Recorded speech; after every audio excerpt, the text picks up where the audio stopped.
Sorry, none of these look like basketball logos. I've never seen this in my life. Damn, that look like where an axe murderer is keeping all his stuff in the closet. Oh, the New York Yankees. Insurance. Buffaloes, right? Somebody kill a moose. This is the Brooklyn Bridge yeah. in basketball. Two question mark trying to make love. I don't believe that that's a real one. Pelicans. No, look like. That's a pelican. No, it's not a pelican. You know what it is? What is it? I know what it is. That's an alien land in Coney Island. Something out in the middle of the country. Lionsgate basketball. PD, Police Department. Shazam! Tigers, LSU Tigers. Pennsylvania. Phillies? The Stallions. The sun said and the moon had a baby. The exploding field goal.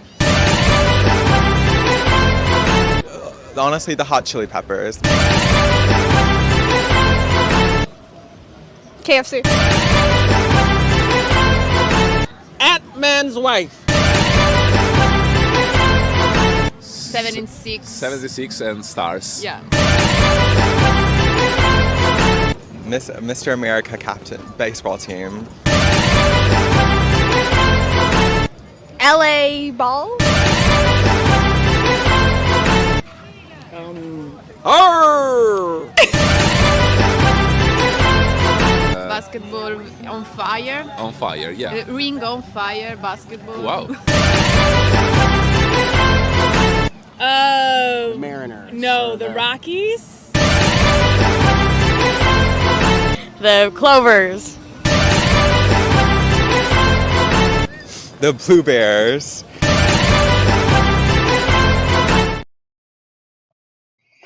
Yeah, that's right. That's right. We are back. ITL is back. The countdown is done. We are live. Thank you guys for waiting. Usually we'd be on at about 7:30. We had a lot of technical difficulties. I'm frazzled already. It's like I'm in an actual fantasy football draft live. Thank you guys for being here. Let's start things off. We are going to go full on every sport possible. We're covering NBA, NFL, MLB, and college football today. We got a lot of top stories. We're going to do some pick-ems. Our first pick-ems of the year. Season 5, Episode 5 is here. Let's start off first off by who this show is brought to you by Blue Collar Media Group, #LevelUp, the new season motto. Mark, It's Rated Merc is what you might know him by, is making that new video. I'm excited to see what that looks like. I'm excited to be part of Blue Collar another season. I'm your host, of course, Ernest Silva. At Into Lap Pod is where you're watching tonight's episode, or at the Sport Gene on Twitch. We appreciate all of your support. I appreciate all of your support. And let's go around the room and see who's here. At HedgePod's very own Kenny Cotterell, the co-host of this season. What's up, Kenny? I don't know. Before we went live, it was pretty alarming that you said that you don't care about people's support, and now you're kind of flip-flopping. And I don't know. I personally thought that you'd like the fans, but I don't know. A little bit odd on your part. But I'm back from camping. Excited to chat some sports today. Yep, that was absolutely a debate we had. Little do you guys know, I care very little about your support. Just Luke is now here. Flip it, Mark. Flip it. Flip it. Clip it. Oh, what's up, guys? Best part of the week. Let's talk some sports. Can't wait.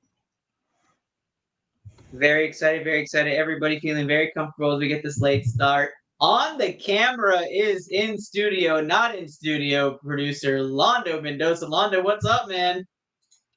What's up, man? Yeah, at home today. That's why you had all those technical difficulties. So my apologies.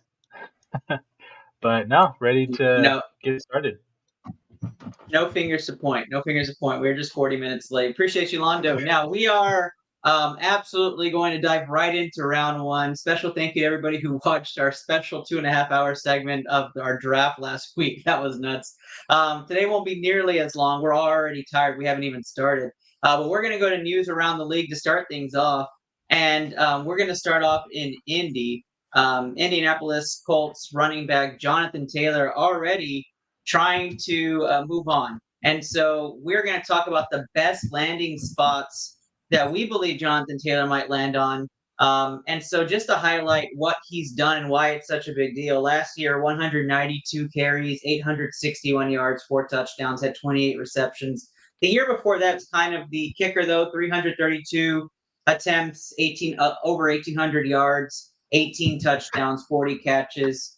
Kenny, for me, all the leaks and rumors going to Miami is cool and all, but I do like the dark horse candidate of Tampa Bay being in there, as they could probably use a stud back. Where do you feel Jonathan Taylor, JT, fits the most for you? I mean, Tampa Bay should worry about getting a quarterback that isn't named Baker Mayfield, because he got named the starter today over Kyle Trask. So that is huge right. shout out to Tampa for finding their franchise quarterback. Give me the Chicago Bears. I think that Khalil Herbert's fine. I think that Jonathan Taylor is incredible. I think that we get the best rushing attack in the NFL if you go Fields, Jonathan Taylor, Herbert as your third down back. That's where I want to see Jonathan Taylor play football, because Jim Irsay kind of sucks, and that's why we're seeing him departing from Indy. I like that. Chicago's a huge dark horse. I like that fit. Luke, what about you? Oh, we got the first mute. And we got our first mute of the night. Mute's over under 3.5 for tonight's episode. Already at 1. Oh, that's okay, Luke. I've got 2. I've got one in the AFC, one in the NFC. The AFC, the Buffalo Bills need to make the phone call. You have tried for the last 3 to 4 years to do this on the cheap, and it has not worked out for you. Your starting running back is James Cook now, because you didn't want to pay Dalvin, and Dalvin was only $8 million.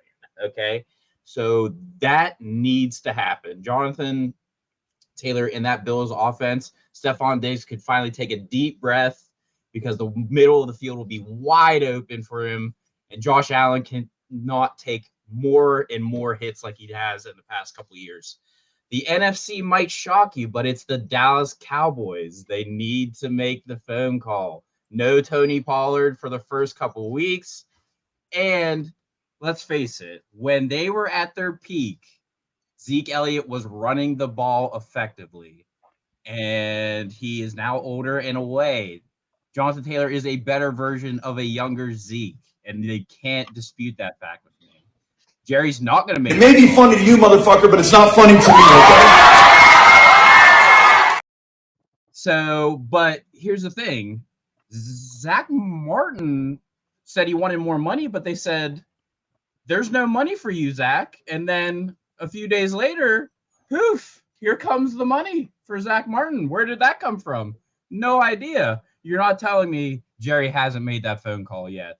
That would be a very dynamic move for a team that wants to stop the turnovers and wants to run the ball more effectively to take more pressure off Dak. And you're not telling me JT wouldn't be a huge asset in that offense. I did hear from a reliable source that there was a very, very, very long shower 2 days after that comment was made, and the money was found from Jerry Jones. Londo, where would you like to see Jonathan Taylor go in the NFL? I agree with both of them, actually. So I definitely agree with Luke going to Dallas. Dallas definitely needs a running back. That is something that we need, and I like the Bears. That's a good choice too. So I'm going to be the sheep here, and both those are great choices. Hit it. A mountain so high it can keep me away. Also, Ernest, if Chicago comes true, you don't get to take a victory lap about the Bears based off your prediction. There's no victory lap to be taken if they get the best running back in the NFL from a year prior. there's no way that you get to take that victory lap. I actually believe more today than I ever have before that the Bears are coming out of the North. I agree, 100%. All right, I know. More for 4. Londo over there is just he's got more. Morris has got. Okay, so for me, I did have a few you guys already named, so I'm not going to hammer that out. For me, it's Carolina. You have the connection at head coach. Carolina, I mean, they invested in Miles Sanders, but getting Jonathan Taylor back there to solidify the offense with your rookie QB, who's supposed to be the next big thing there in Carolina, I think that's wonderful. I have a trivia question for you. Do you guys know what Dalvin Cook's middle name is? Jonathan? I don't know. I felt like it had to relate to this somehow. What did you say, Kenny? Jonathan. It's close. It's actually James. Do you know what James Cook's middle name is? Jonathan? One would assume would It's Dalvin. Dalvin? What? It's actually James Dalvin Cook and Dalvin James Cook. You can look it up. It's freaking hilarious. All right, let's move on. All right, Josh Jacobs is also a subject of conversation. Josh Jacobs, he's still holding out here. The NFL's leading rusher from last season. Many analysts say that he is still going to be on the field week 1. Guys, for us, where do you think he actually ends up? Will he get traded, or what week do you think he appears for the Raiders? Luke, I'll start you with this one. Give us your bold predictions on where Josh Jacobs will be running. I think he stays.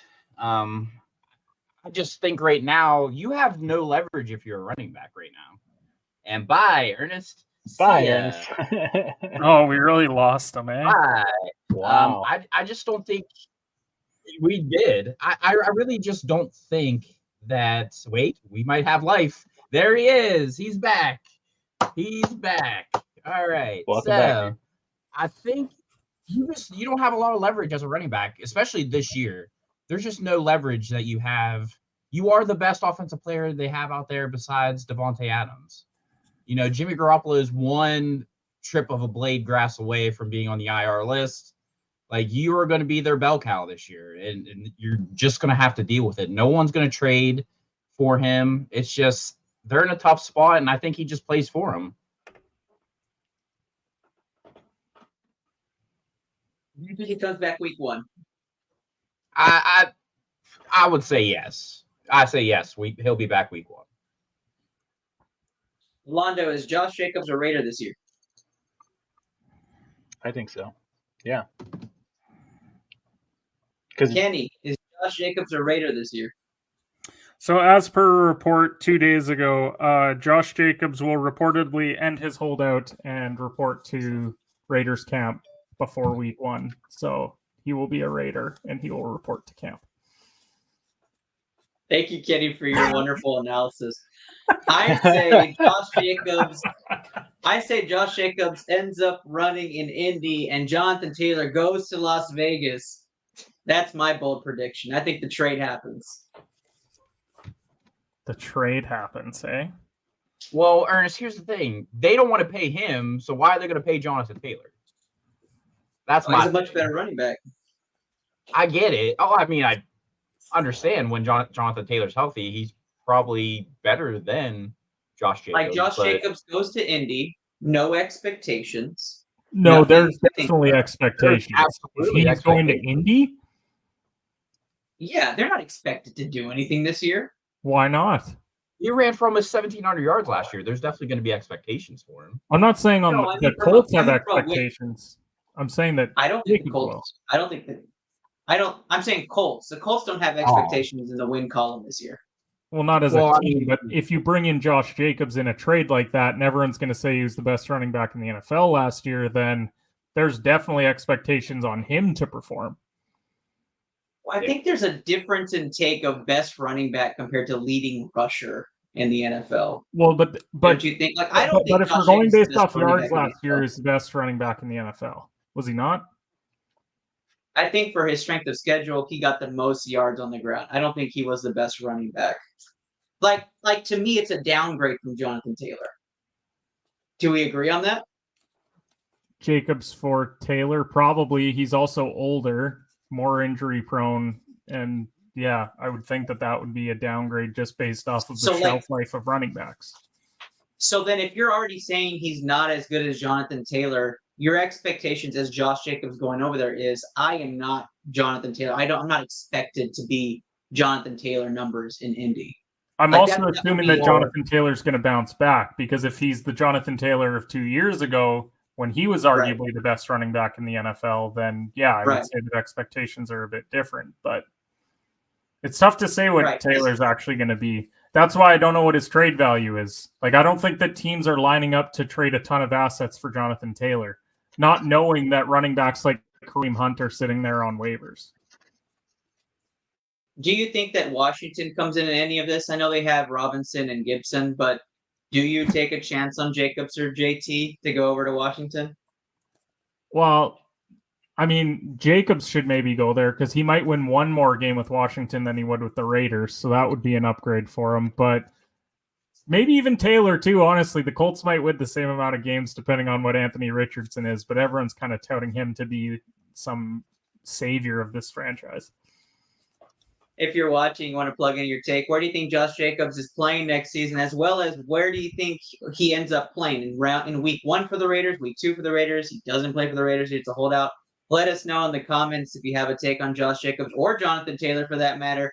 We are going to talk fantasy football now here on the Into Lap podcast. I'm your host, Ernest Silva. Top 5 sleepers in fantasy football. I asked the guys to get their sleepers that they believe are their top 5 choices. Kenny looks a little surprised, so I'll go get his takes later. I'll make them up as we go. I'm not giving anyone my actual sleepers. That's perfect. All right, we're gonna talk sleepers. What I did for this kind of action item here is I got where they're being drafted, I got their ADP, I got their strength of schedule, and I kind of put their historical statistics to it. And I've got a few finalists. So let's talk quarterbacks. I just want to get what your top sleeper quarterback would be for you guys. A quarterback that is taken low. Maybe you punt quarterback. You go pure core positions the whole way down.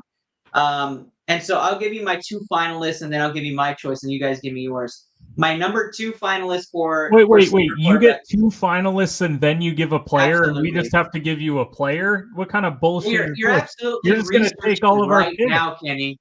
You're researching. You know what? Let me just go ahead and do this. How am I Just supposed for to you, be a co-host if you're just going to get more privileges on this show? Why don't you just give That's us your true. sleeper so the rest of us can give you a sleeper? As the show continues to progress, I just gain more and more power. You're absolutely right, Kenny. I am so sorry about that. This is wild all right. behavior. It's unacceptable.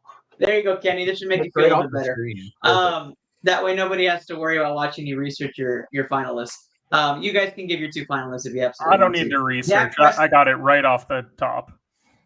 Dak Prescott's my number 2 finalist. Dak Prescott's ADP is around 84.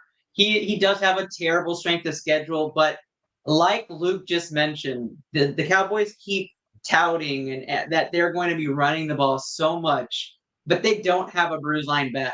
They don't have a back that's going to be carrying the ball 20, 25 times a game. They don't have an offensive scheme with Mike McCarthy that's going to be about running the ball. Matter of fact, I think Prescott might throw the ball 50 to 60 more times this season than last season. A lot of the time when he does that, we don't fare very well, but maybe in this new system, he actually will. So I'm going to give Dak Prescott my number 2 nod. Number 1 finalist for me was Jordan Love. If Jordan Love actually does well and he performs above his ADP right now is 148. He's absolutely not even getting drafted in some leagues. His strength of schedule is number 1. He has the easiest quarterback strength of schedule. So if he actually is performing and he actually has a good season, he's going to be going against defenses that give up the pass yards and give up the passing touchdowns this season. My guy to pick, the guy I'm choosing as my top quarterback sleeper is Derek Carr. The Saints have an absolute terrible schedule when it comes to defensive strength of schedule. It's number 3. His ADP is 147. You can pick him up as a backup quarterback and just watch the stats go up. Against the AFC and NFC South, the defenses are terrible. So you're going to see Derek Carr lighting up the scoreboard. He's going to have the opportunity. He's probably the best quarterback in that division. And you'll see the Saints really relying on his arm as Alvin Kamara goes through his issues, and Jamal Williams is really only the goal line back. I figure Derek Carr is going to be a huge sleeper and could creep into quarterback one territory, if not top 8. So I'll release the floor to Kenny since Kenny has been waiting so patiently. Kenny, who is your top sleeper quarterback? Thank you, Kenny. Luke, what about you? What's your top quarterback sleeper for really bold prediction, giving out quarterback 9 as a potential sleeper as your finalist. So good job there, Ernest. And then we've got Derek Carr and Jordan Love. What sleepers? If you want a real sleeper, it's Desmond Ridder, because Ridder's drafted even lower than Jordan Love, but he's got weapons. Maybe we see a Kyle Pitts resurgence. He's got Drake London. He's got Bijan Robinson. He's got Cordero Patterson still in that offense. So Desmond Ridder's not even being drafted, Kenny. Desmond Ridder. There's a sleeper. A real sleeper. There's your sleeper. I'm glad you picked him. That's my NFC South champion, by the way. Go ahead, Luke. So you went with Derek Carr instead? Yeah. Strength of schedule. Noted. Kenny Pickett. Got to ride that picket fence, bud. I mean, this offense has everything Matt Canada has wanted the last couple of years. They have a young offense. They add, a good Pat Freiermuth who's finally healthy, no concussions. You got a Kenny who seems in control of the entire offense now. Najee Harris and Jalen Warren are a good 1-2 punch. You add the bones of Allen Robinson, who may or may not be good, but let's face it, we're only paying him $3 million, so it's really not that bad of an investment. Deontay Johnson can be a number 1 in this league. That offense looks primed and ready. The defense obviously still have question marks in the secondary, but Joey Porter Jr. does look legit, so that's good. I think Kenny can put up 24 points a game. There's no doubt in my mind that offense can do that. They have the weapons to do it. And let's face it, oh, hi, Josh. Hey, why don't you come on here and why don't you come talk to me about it? Okay, let's not stop commenting on the Facebook page. All right, why don't you come on here and talk about it? Okay, so yeah, of course, I'm going to pick Kenny Pickett.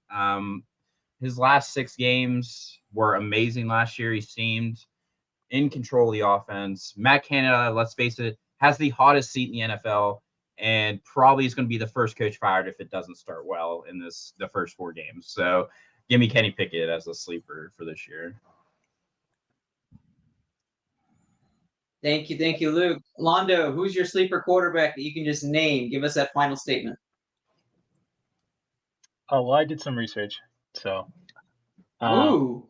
I love the look on your face, Kenny.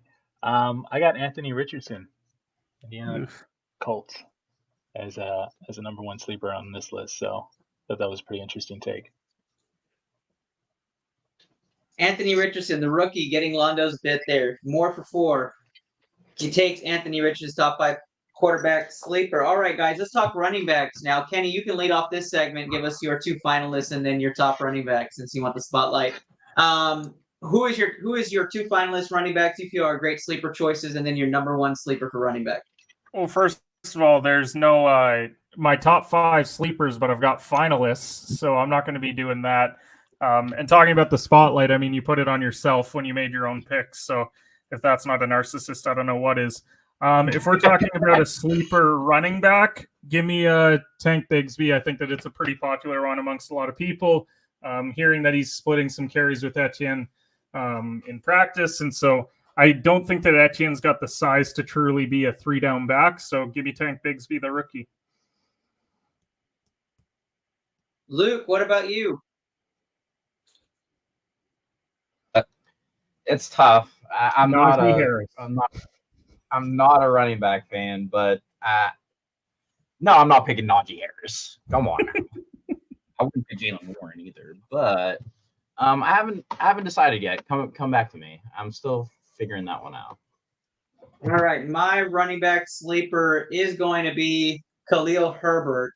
He's getting selected as the 93rd running back overall. The 93 ADP is his ADP. He has the 2nd weakest schedule for running back, so he's going to be a top-end running back. You can probably find him around the 10th, 11th round. For some leagues, he's going a little bit higher, 8th or 9th, because of that one screenplay he had with Justin Fields in the preseason. The reason why a lot of people are sleeping on him or not choosing him is because that crowded backfield might end up scaring people. You have Roschon Johnson there, the rookie coming out of Texas. Then you have Deontay Foreman, who had a great season with Carolina last year. But Herbert, when he had the opportunities behind Montgomery last season, performed really well. And he gets the starting bid, and he will be the workhorse until he proves otherwise. The only thing I really worry about is his durability, if he can avoid any sort of injuries and stay on the field. But if you can grab him and he's your running back 4, he's your running back 5 maybe. For some people, he may end up being your second flex or a flex option. Then I would go Khalil Herbert for that. And so I've even gone in some leagues where I choose him as my running back too, just because I can get him so late and I have confidence in him. Luke, you have your pick. Yeah, I think I'm going to go with Zach Charbonnet for the Seattle Seahawks. That's a good pick. One ends up being running. Stop. Get it off the screen. Priming. You're about as bad as the people that want to say we need to trade for Jonathan Taylor now. I'm over that. I think Zach Charbonnet. Kenneth Walker is and can be a bell cow for them, but he also has injury issues. That entire Seattle running back room has always had injury issues. So why not give Zach Charbonnet a shot? He was a hell of a running back in Michigan. He had a great career there before. Obviously, he just got beat out by better running backs. But that offense is predicated on the run, especially in Seattle. So Zach Charbonnet should fit in that offense pretty well. And if he is 4 or 5, I mean, that's not a bad situation. Yeah, I agree. Charbonnet, like Tank Bigsby, got good situations where the running backs in front of them, they're pretty much supposed to be the workhorse, but they aren't solidified yet, and they have opportunities behind them. Kenneth Walker included, and injuries are always a concern for the RB1s in those teams. Londo, what's your top running back sleeper? Go ahead, Londo. Thanks, Ken. Rashard Penny for Philadelphia Eagles.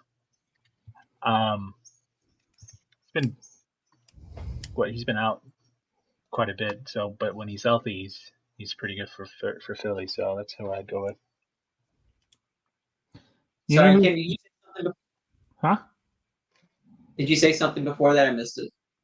Yeah, well, because Luke and I gave a couple of rookies, but if you want, based off, we're talking situationally, if you don't trust that CMC is going to play a full schedule, you could go Elijah Mitchell. I mean, it's because he's kind of going in that same range, and usually when you get into later rounds, that's when guys are looking for those rookies. Like Deuce Vaughn's another one where everyone's like, oh man, you got to draft Deuce Vaughn because he's in that situation. But if you're looking for established backs, like Elijah Mitchell was one that came to mind as well. Yeah, I like that one as well. Miami's running back room is also something to look at. Another sports scientist making their way in the comments is Graham Simpson. Graham says Jalen Hurts QB1. Thanks for your input, Graham. I appreciate you making an appearance on the show. All right, guys, let's go wide receiver. And Kenny, I'll have you start this one off as well. When it comes to wide receiver, what top wide receiver sleeper do you have?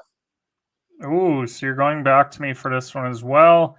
If we're talking sleepers, everyone's fallen in love with Zay Flowers in Baltimore and OBJ, but Rashad Bateman is the one that I would watch for in that offense. I really like him quite a bit. I think that Flowers and OBJ are just getting the hype because OBJ's name and the other guy's a rookie, but for me, Bateman's kind of the guy to watch in that Baltimore offense, and if Lamar gets back to MVP form, then I think Bateman could be a big reason why. He's definitely getting drafted lower than I thought he would. I see him in most drafts being there in double-digit rounds. For me, it's Nico Collins. I think C.J. Stroud establishes him as the number one wide receiver. I've talked about him on this show before. You can grab Nico probably in like round 13, but he's the number one wideout in Houston. They are going to throw the ball. They're going to be behind in probably every game, and so you're going to see a lot of passes being thrown and a lot of prevent defenses towards the end of games, so a lot of garbage time yards and touchdowns for Nico there in Houston. He's currently going 148 as an ADP, and he's got the 8th easiest pass defense schedule. So technically, they're going to play a lot of teams that let the ball air out. So I like Nico late. And I'll go to you, Luke, next. Who do you have as your top wide receiver or sleeper?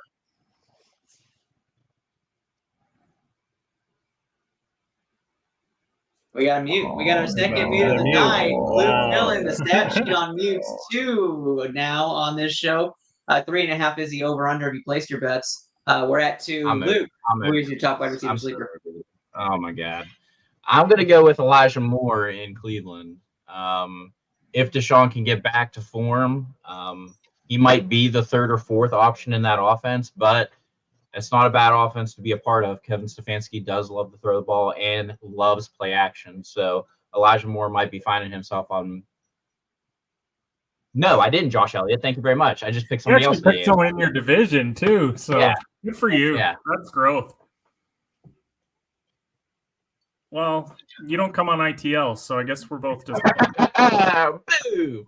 Okay, so yeah, Elijah Moore. I mean, if he comes back, if Deshaun comes back healthy and actually looks somewhat better than he did last year, anything's better than last year. Elijah Moore might be a nice little pickup. I mean, he's not. I mean, relatively from what I'm seeing, he's not really getting drafted at all, really.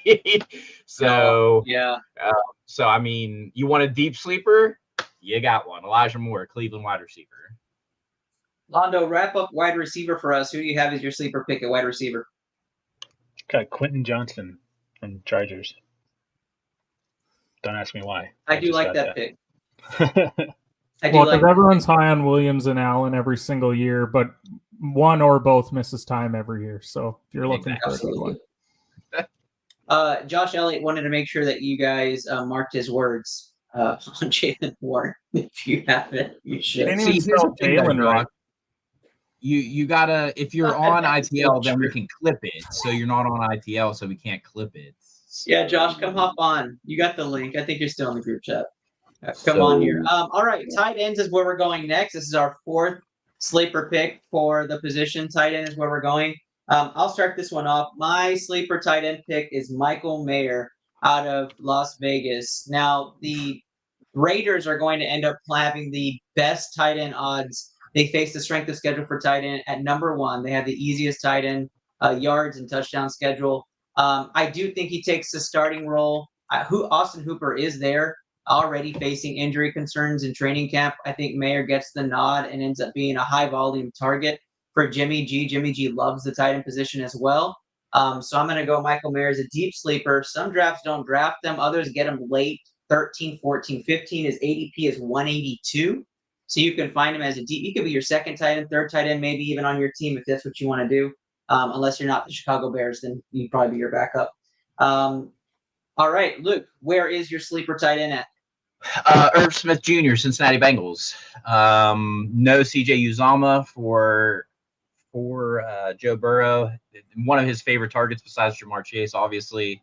You know, why not? I mean, Irv Smith is one of those gadgety type players. He can be a good tight end, and I think finally that he can show, because he was overshadowed a lot by Kyle Rudolph in Minnesota. He has a chance now to be a good tight end in that offense for Joe Burrow and be a security blanket for him. So I'm going to go with Irv Smith Jr. That's a great pick. Josh Elliott did say Dalton Schultz is slipping late in rounds, and it's crazy. He has been slipping. He hasn't had a great training camp and preseason performance so far. He hasn't had that connection like he had in Dallas. So we'll have to see how that progresses. But I still think Schultz is going to have some fantasy production. Londo, who's your tight end pick? Got Dalton Kincaid from Buffalo Bills. Yeah, that's a great pick, too. He was one of my finalists. Dalton Kincaid already getting first-team reps out of Buffalo. Dawson Knox suffered an injury, and we're getting updates as far as how severe that injury is in practice. Kenny, give us your sleeper pick and wrap up tight ends for us. So Luke didn't take a homer pick here, so I'll just go Jake Ferguson. I think that there's some value to be had there. We saw what Dak liked with Dalton Schultz. I think that Ferguson will have some value there. He's going to be a guy that kind of gets like 4 catches for 30 or 40 yards, and then you're just hoping that he gets a touchdown. Got it there. Sleeper tight ends. We're going to go to our final one, which is an unorthodox sleeper defense. If you punt defense and you think you're going to get a value defense at the end of the draft, round 15, 16, however many bench spots you have, I want you guys to give me a team you feel is going to actually output some numbers, have a chance to be a top 5 defense in fantasy points. Kenny, I'll start this one off with you, and where you think there might be a sleeper chance for a defense if you punted it and you decide to go positions the whole way. So I'm going to pick as my sleeper all defenses that play the Arizona Cardinals so long as Kyler Murray does not play football. The Commanders week 1. I drafted them in a couple drafts. Give me 13-10 opening week. Can't wait. Beautiful. Beautiful. Luke, who's your sleeper defense? I'm going to say the Carolina Panthers. Why not? I mean, that's the worst. That is the worst division in football. And bye, Ernest. I'll see you later. Goodbye. Luke, are you worried that ADP-wise they have Carolina's defense as the third worst? Or Yeah, are you just I mean, picking on the fact that they have the division? I'm just picking on the fact of that division. That's fair. So for 8 games, you could probably play them. You know, by that same logic, in the division, a defense that isn't great either, but like the Bucks, you kind of would have that same rationale because they're going to have to keep them in games because Baker's going to absolutely stink. So by that logic, they would have plenty of opportunities for sacks and picks. Right. Right. And that's, strictly in that division for 8 games, I could play them. But besides that, no. The other 9 games, For me, don't know what to tell you. For me, the sleeper defense I would hope is still kind of lingering around. I would hope the Browns are there. They're listed right now as the 14th best defense. However, they have probably the best strength of schedule when it comes to defense fantasy. They play the teams that turn over the ball the most. Their strength of schedule is number 1. However, if we're going to go deep sleeper for this, I'm going to go Atlanta. I'm going to take Atlanta. I think they're going to win the division, so I think Atlanta ends up actually with the 3rd easiest strength of schedule for defensive turnovers as well as special teams touchdowns. I like it. They're currently being ranked the 26th best defense in the league, so I'm going to take Atlanta. It depends where you're at, too, because before Orlando goes, like, Panthers are 3rd worst on sleeper and Falcons are 2nd worst. So you guys are both with the logic of the division sucks. Also, Cleveland's an intriguing one because they have the new defensive coordinator there, too. Jim so Schwartz. they could Jim Schwartz definitely improve defensively. Yeah, Jim Schwartz is Londo, going to change the attitude. Yeah, I agree. Londo, wrap us up on defenses. Who's your shocker sleeper defense? The Cardinals. Man, Who's the pick? I don't know, Tampa Bay. Let's go with that. So we're picking the NFC South. The NFC We're South. picking the NFC South. If you're going to go defense, it's the NFC So all NFC South matchups, just pick a defense and hope. That's it. Good to know. That's it. I'm surprised you didn't go Bears defense. You just said, I'm going Bears the whole way through. Let's just go Bears defense. Josh Elliott with the last take here. Sleeper quarterback Dak Prescott because he'll be sleeping throughout the year. Over 9.5 interceptions. Yeah, that was Ernest's second runner-up finalist pick. That's QB9 as a sleeper. So big sleeper picks coming out of ITL. Sleeper pick that Dak ends up number 1 overall. That's the sleeper What he pick. means is Get if a you 9 fall value asleep during go number 1. your draft, you might get auto-drafted him in the 8th round. Maybe.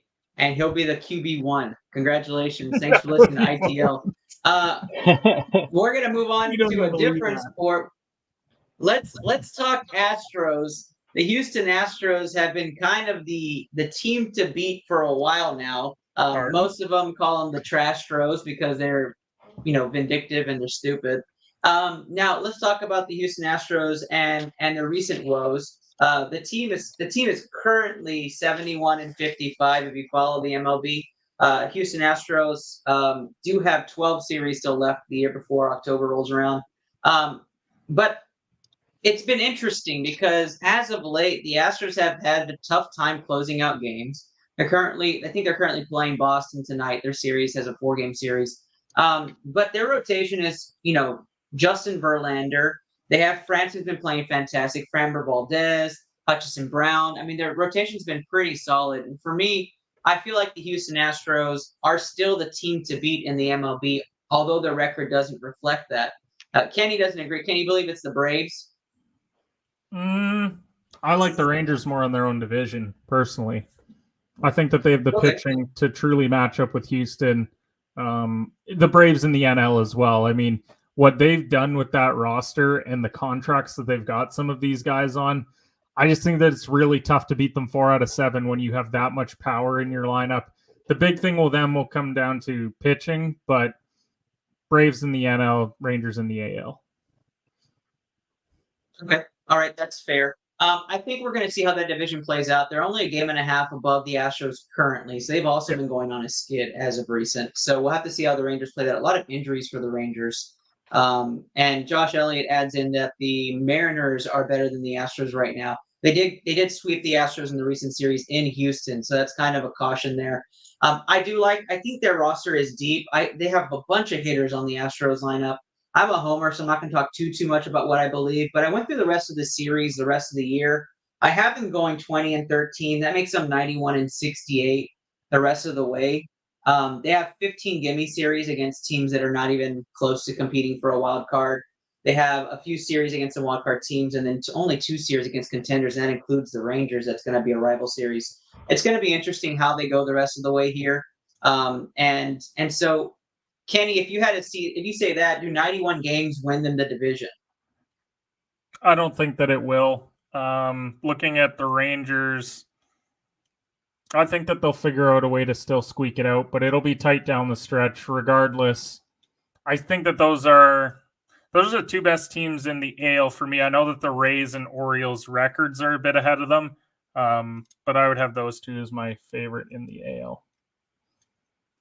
Gotcha. Luke, do you have any Astros takes or any thoughts Pirates on the Astros? suck. That's his input. They just need to win 67. That's it. I don't care about anything else. If they win 67 this year, Just Luke is the happiest man in the tri-state area. Okay, 67. That's all I need. You got it. I hope they do that for you, Luke. We're at 57 right now with like 30-some to go. So I just need 10. That's all I need. Stick around for more of our baseball takes. We're actually going to do baseball pick 'em today. We're going to talk about a few games on Thursday. There's no way that you're making us do baseball pick 'em today. We're absolutely doing. So you made us wait 40 minutes to then give us baseball pick 'em. Absolutely. Do Let's not subscribe. to the NBA. Let's switch to the NBA. We're going to talk Damian Lillard. So the Damian Lillard news continues to get hotter and hotter and hotter in the NBA. Guys, at this point, I'm pretty sure Lillard's going to be traded off sometime in the next week or week and a half as training camps begin. Where is your ideal landing spot for Damian Lillard right now? I have the three big M's being the places that are to watch: Miami, Minnesota, Milwaukee. Are there any outside places other than those 3 that you feel fit, or why those are the best places for you? I'll start with you, Kenny. You're the NBA expert. NBA expert's a really loose term. I think that it'd be really funny to watch. That's on brand. I think that it'd be really funny to see Lillard get traded to the Pelicans and send CJ McCollum back. I think that would be a really fun thing to watch happen. Mostly because I think the Pelicans have potential. It always hinges on Zion actually playing, but Lillard and Ingram alone would be a very fun duo to watch in the West. So that would be an outside team. I think it's still going to be Miami. At least they should, because they're not going any further with this current roster than they did last year. This is not a NBA champion roster. You have to add somebody like Lillard because Butler's probably at his peak right now, and we're going to start to see the decline in the coming years. So it should be Miami. Just what are they willing to give up? It shouldn't be Bam Adebayo. It would have to be Hero plus probably Duncan Robinson to make contracts work, plus picks. Like it would be an interesting one. Yeah, I guess for me, Miami, I think makes the most sense because there's so much noise there. I really like the Minnesota thought, though. Him going to Minnesota and pairing up with Anthony Edwards and either Cat or Rudy Gobert, but I'm expecting one of those would have to leave for the trade to happen. So Rudy You would Gobert really wish Minnesota on Damian Lillard. He already had to spend a decade in Portland, and now we're sending him to the cold tundra of Minnesota to watch him and Ant-Man go out in the second round. I mean, it'd be a fun duo. It would be a fun duo. I'll give you that. But Minnesota fans don't deserve anything nice. That's true. I am excited to see how that happens. Luke, what's your take on this? Where do you want to see Dame time play? I'm pretty sure Kenny said New Orleans, right? I don't know. I spaced out. Yep. Why not the Charlotte Hornets? Right? Right? Why not? Just throw it out there. Jordan's not there anymore. Him and LaMelo can like do whatever they do, and Charlotte can be relevant for about 10 minutes. Another fun young tandem. I like that. Let's just pair them up and keep it going. At that point, might as well just stay with Scoot, unless Scoot's going to be a bust to y'all. It just kind of depends how you want to see it. Londo, where will you want to see Dame Time go? I got nothing for you. The San Antonio Spurs. Name a big city in the U.S. Let's say the Lakers. The Washington LA. The Lakers. Oh, yeah, there you go. Kenny would love that. Can we trade Anthony Davis back? Give him like $60 million a year. Oh man, that's it. That's the choice. Yeah, I like that one too. Why not have him go somewhere like unorthodox and just kind of crazy? You could send him to like Memphis and like have him make noise there. But what about the Oklahoma City Thunder? Pair him up with Shai. It depends. Do you want Shai to play the 2? You probably do. That's what he would have to float down to. You would have to send Giddey and a bunch of young pieces back, but it would be a fun duo to watch. Yeah, I think so. Let's go to something less fun, I guess. James Harden. Where is James Harden going to after all this debacle? I just wanted to hear the outlandish take, considering now he just got fined $100,000 today by the NBA. That'll obviously be challenged. But James Harden calling Daryl Morey a liar over the weekend, and then going through all these interviews now with the NBA. Kenny, I'll start with you on this one too. Where does James Harden play next season? Guangdong Tigers. You were gonna go Shanghai Sharks or some shit. Where'd Stephon Marbury blow up? Because after Harden blowing up the Sixers, he's gonna blow up in China. So I mean, who wants this guy? Seriously, what's the value of James Harden now based off of what he's wanting? There can't be much value left. For what is he, 20 and 10? Yeah, and that's what you're getting. If he fits that role. Now, of course, he did say he took a step back, filled a role so he could play next to Embiid. That's what his role was with the Sixers. That he still has that superstar ability left. That's what he claims. He doesn't. I mean, gotta see it, right? Like if we can't see it, I have no idea if he has it or not.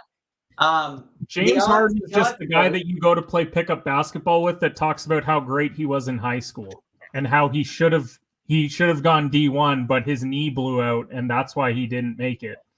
Is that not James Harden now? That's him. Yeah, I mean, that's him. He's gonna be talking about CP3 pulling his hamstring for the rest of his life. Like that was his best run. Man, if we didn't miss 28 straight threes, then we would have knocked off Golden State. Like now they did make a 3 on 3-14, but on the 14th 3 they made it. Just so everybody know, but it got called back because the foul was called on the ground, which was bullshit. We all know the ref story. That'll be a Netflix documentary in a couple of years. But before we even get into that, James Harden right now favored to go to the Clippers. Toronto is a top 5 favorite, by the way. So you guys should really please go to Toronto. I don't get tired of clowning them. That would be so fun. And the New York Knicks, the third best odds to land James Harden. Lakers on that list too. Like, yikes! I'll just throw the Lakers out there. Clippers, Lakers, Nets, Knicks. Josh Elliott wants us to talk about Pippen getting another ring with Jordan. What a duo! Pippen wasn't spelled right, so he wanted to make sure he corrected himself. Appreciate you, Josh, on the clarification.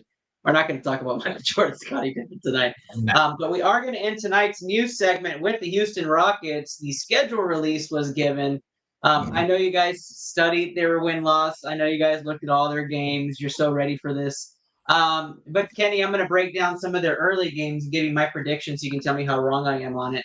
But let me break down the Houston Rockets. The Houston Rockets' first 10 games, they start off on the road against Orlando. Then their second game is on the road against San Antonio. That San Antonio game is the next game after the jersey retirement ceremony. Just want to make that highlighted. They start off their homestand against Golden State. Now, I say a homestand. The next 7 games are at home for the Rockets. So you start off 2 away games and then 7 games at home, and then they go to the Clippers as an away game. Gonna break down their schedule. I did go through the entire schedule already. I did go look at the important nights that teams have against the Rockets. I did look at TV games, the travel dates. Here's what I've come up with for the first 10 games. I have them going to Orlando and winning that game. I think they're the more talented team than the Orlando Magic. And I have them beating the Spurs in San Antonio in their first Wemby, Amen Thompson matchup. Golden State coming for their first game of the homestand. I have the Rockets winning that game as well, as Warriors struggled on the road, and you kind of show out your first game at home. I have them winning against Charlotte. I have them splitting. They play Sacramento twice at home. Then I have them possibly winning against LA, but giving them the L there, losing against the Pelicans, the Nuggets, and the Clippers. So I have them starting 6-4 to start the year on their first 10 games. So already it's like a fourth of how many games they won last year in just the first 10 games. So Houston obviously on the upside. I do have a prediction for the record being 40-42 and a play-in team based off their schedule. 7 home games stretch twice during the year, which helps, and then a 1 rodeo road trip, which is the 6-gamer in January.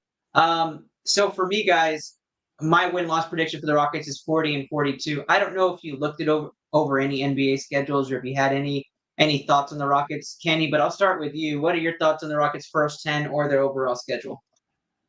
It's a really long ramble for a team that's going to win 35 games. That's all I got. Okay, that's 35 and 47. Are they a play-in team to you? No. Where do they finish? 13. Okay. All right. And Luke and London probably don't have It's completely rained on your Rockets parade. It's not a rain. I mean, you're going to be wrong. I think the Rockets are going to be really good this year. I think they're just going to take a major step up. They're going to be 20 games. You just said really good this year and below 500 in the same sentence. Well, you compare really good compared to last year. They were a dumpster fire. Well, I'd rather be a playing team than a dumpster fire. That's a really good league for me. The last year. What's that, Kenny? I said they're competitive in comparison to last year. They're not really good. Yeah. Like, they're improved, but it's tough not to improve from how many wins did you have? 20, 25? 25. 20.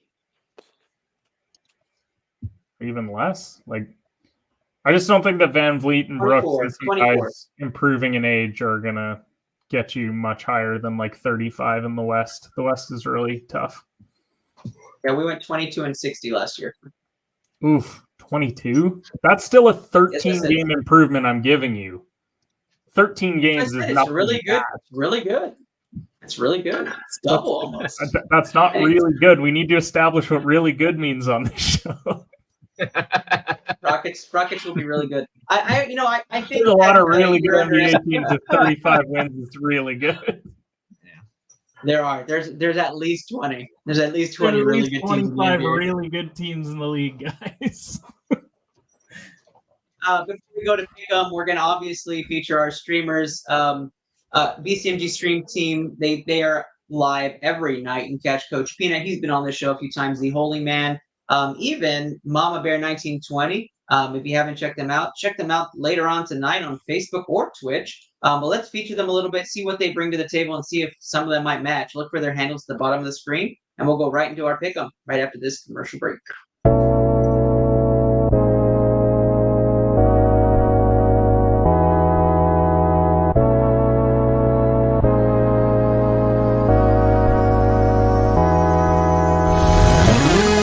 Jill going down the hill, gonna go fetch Jack in his little pill. Jack feeling down and that's pretty bad. Let's go. Oh, yo, clip that headshot. Nice. No. A pistol. What the? Okay, that didn't count. Woo, let's go, baby, clutch it up. Yeah, I like it. What? No! Did that precision just kill me? Let's go! Nice, Papa. Papa with the clutch kill at the end. Let's go. Oh, I missed. That was bad. Got him. Nice. Man, I'm going to go steal their shit. That is definitely green. You're dumb and it's orange.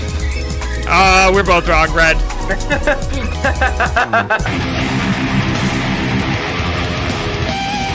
I could get that solo if I tried it a couple times, but we'll come back to it.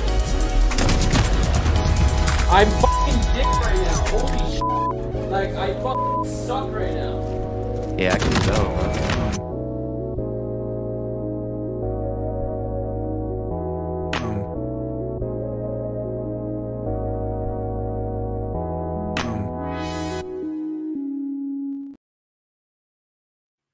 All right, we are back with our round 2 pick 'em segment. We're going to talk some baseball on Thursday, and we're going to talk mostly college football because that's what's on right now. Can't wait to start our NFL pick 'em. That's really our main bread and butter. But we're warming up. So we're going to talk about the Thursday games. You know what? We may just skip baseball. You guys don't seem like you want to do baseball. But let's start with football, right? Let's go straight into college football. Let's talk Navy Notre Dame, right? Navy and Notre Dame playing this Saturday. We finally get some real college football. Week 0. Navy traveling to play Notre Dame all the way to Dublin is where we're going. We're going to the Ireland, or land of the Irish, where the Irish will be hosting this game. Notre Dame 21-point favorites in this game. Kenny, you follow college football quite a bit as well, but no, not a college football fan. But I definitely know you do. So, Kenny, if you were looking at this game and the players returning, who are you taking? Are you taking the spread or are you taking the total points? What's the spread? The spread for this game is 55. 55? 55. I'm not betting this game if the spread is 55. Like, what? I legitimately, I have no opinion. I'm not a big college football guy. I'm trying to get into it, but Navy Notre Dame isn't exactly getting me up for college football. Got it. Luke, what about you? You have any opinion on this game? Yeah, I mean, let's face it. We're moving to 5. We're not in Power 5 anymore, guys. We're moving to super conferences, okay? This is what it is. This is what it's going to be, all right? So let's just get that out of the way. Notre Dame has to join some conference, whether it's the ACC, the Big Ten, eventually. Big 12. They have to join somewhere. This game is always a good starter just because Navy loves to run the ball. They're obviously a classic Army/Navy/ all of those military academies. They love to run the option. They love to run the football. They love to just squeeze you. Notre Dame, I really don't know what they're bringing back. It was a very tough year for Notre Dame last year. I don't foresee them having another tough year like that. I'm definitely taking this. I'll take Navy plus 21 in this game. I think Notre Dame does win. I think they win by a touchdown. I don't think they cover that 21, though. That's a tough cover, especially starting out week 1 against a team that loves to run the football and eat clock. It's tough. Also, Ernest, I asked the spread, not the over-under. So when you said 50, which is what I heard. I apologize. Yeah, it's 21. I was like, wait, 21. they're 50 points against Navy at 20 and a half. I thought you meant I agree with Luke, then you probably take Navy to cover that.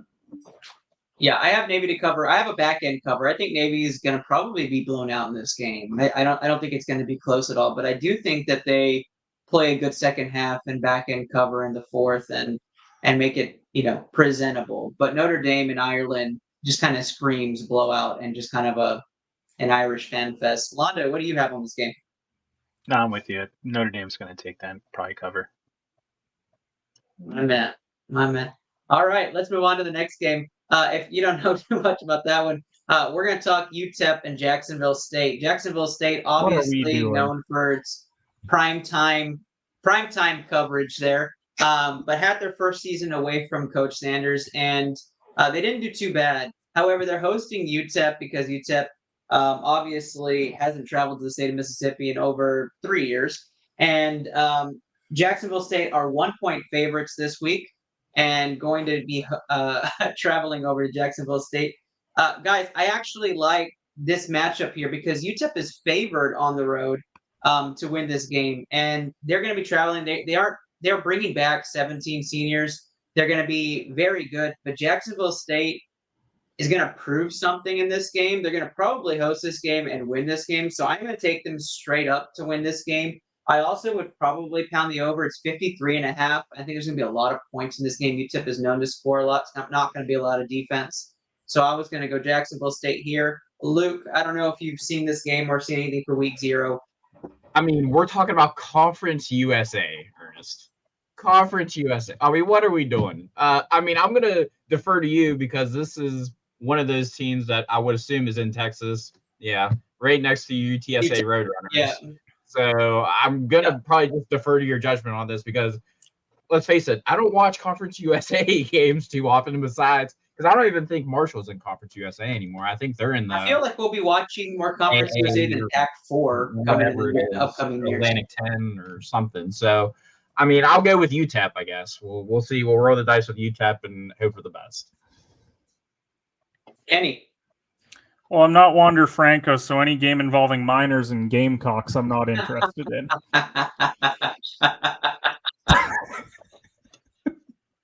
The perfect take.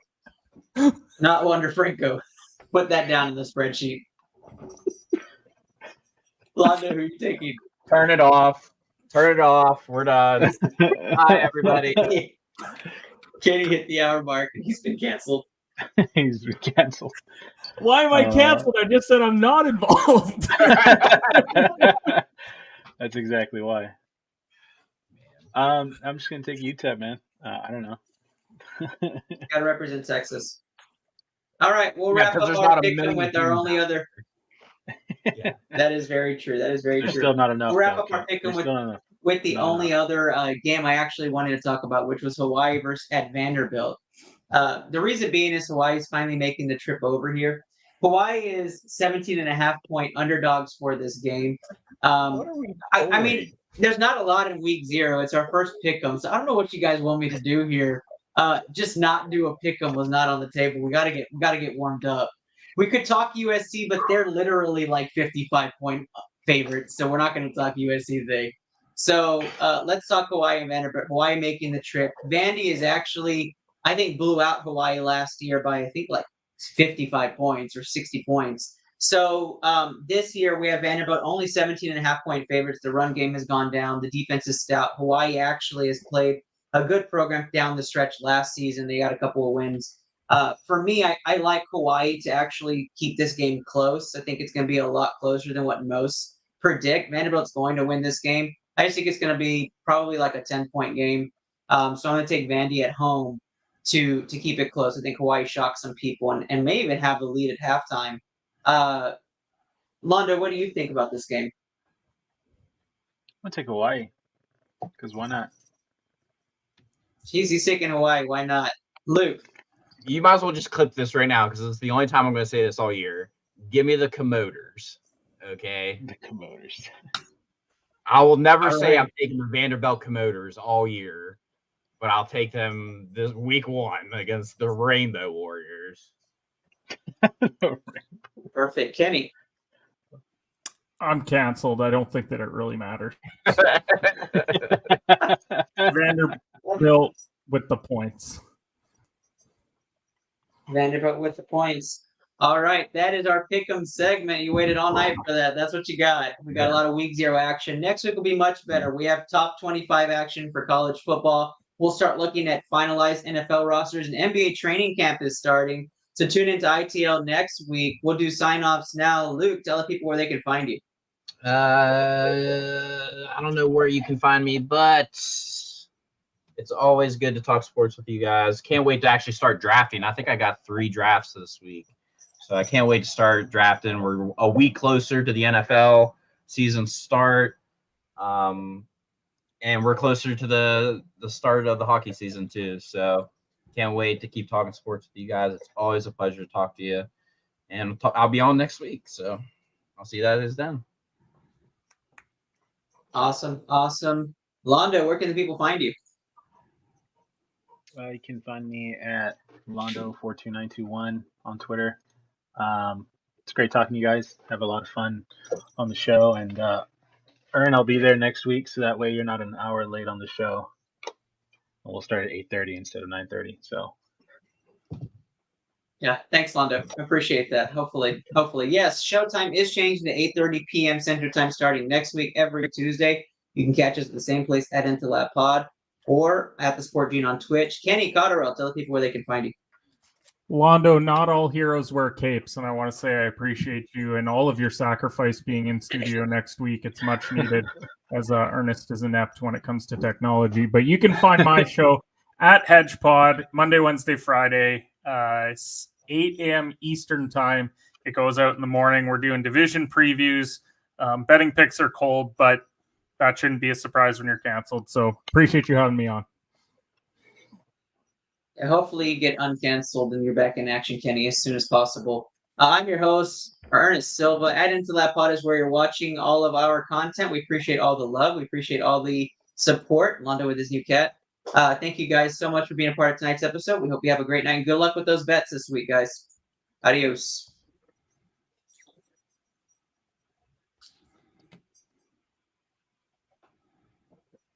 I'm gonna put up hand signs. I'll put up this.